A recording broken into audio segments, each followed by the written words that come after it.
Sir Isaac Newton gave us the three laws of motion. He also gave us the calculus, but he's probably best known for giving us the universal law of gravitation. Now, I think we have all heard about the apple hitting him on the head, but this is something that may be less known. In his notes, he has this picture where he speculates that if you take a cannon to the top of a high mountain and fire it horizontally, the cannonball will land at the bottom of the mountain.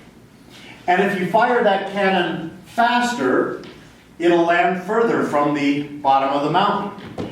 And the faster and faster you fire it, the further it gets, until eventually the curvature of the earth is actually helping you get further away from the mountain.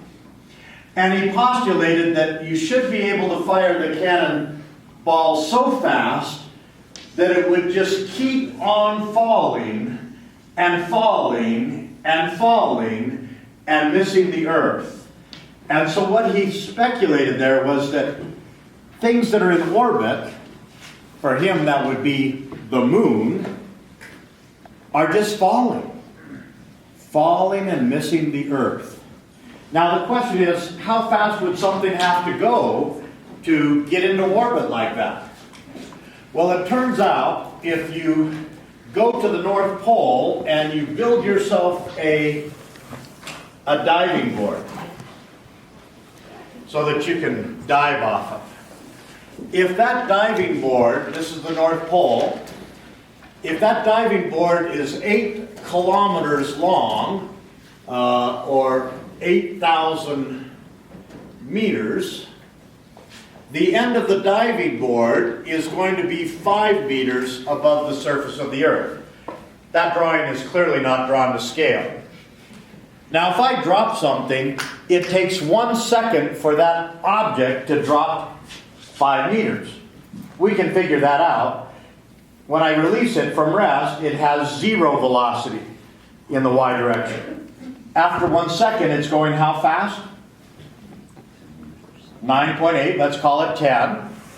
I don't want the slowest speed of 0 or the fastest speed of 10. I take instead the average speed of 5.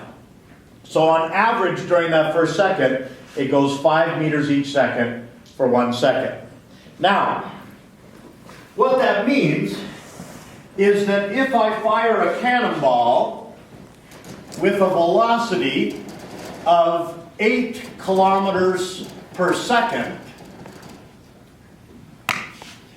by the time it gets to the end of your diving board, it will have dropped the 5 meters, and now it will be right here going like that. Build yourself another diving board, and we'll just keep doing this over and over and over again, and it will just keep on missing the earth. So that's the escape velocity. That's how fast you have to get your friend going before you can truly get rid of them. You know, a roommate. They got to be going 8 kilometers per second, and then they'll just keep missing the earth.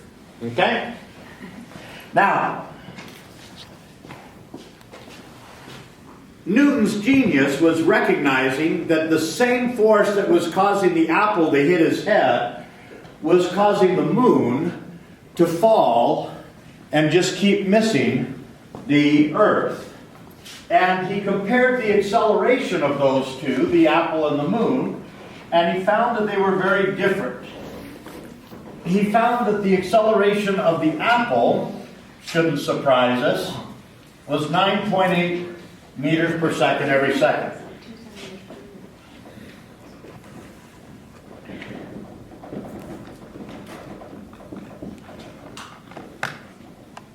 To find the acceleration of the moon, he had to use a formula that was given to him by Galileo. We'll talk about that formula, derive it quickly, on Friday. One of the most beautiful derivations in all of physics.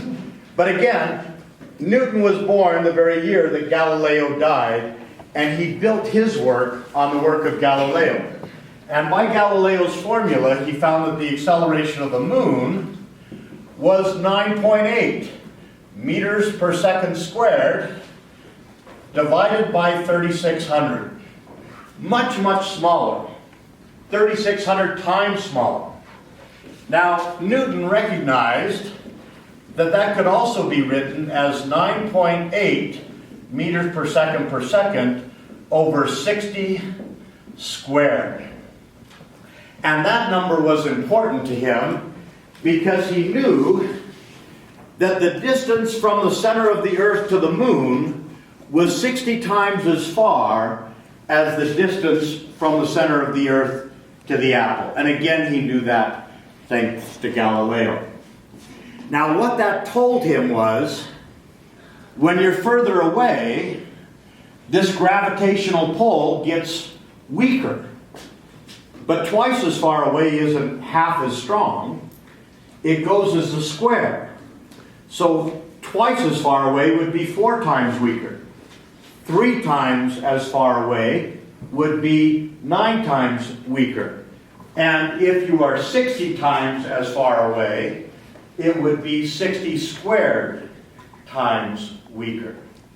Okay? That led him to this formula, the universal law of gravity, where he said any two masses, no matter what they be, if they're separated by a distance r, the gravitational attraction is given by this formula, where that is a constant of proportionality.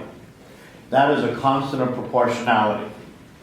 What that means is that everything with mass is attracted to everything else with mass. Now, suppose that this had a mass of 1 kilogram, and suppose that this had a mass of 1 kilogram, and we place them 1 meter apart from each other. Well, this constant is just that. It's a constant. It's always the same number, if we only knew what that number was. Now, to find that number, I would just take 1 kilogram, place it next to 1 kilogram, well, not next to, but 1 meter apart. That would be 1, that would be 1, that would be 1 squared, and the force between them would be the constant. If I could just measure how hard these two 1 kilogram masses were pulling on each other, I'd know that number. But the force by these two 1 kilogram masses is so tiny, it's almost impossible to measure. It took 100 years for someone to measure these small forces. Where did this go?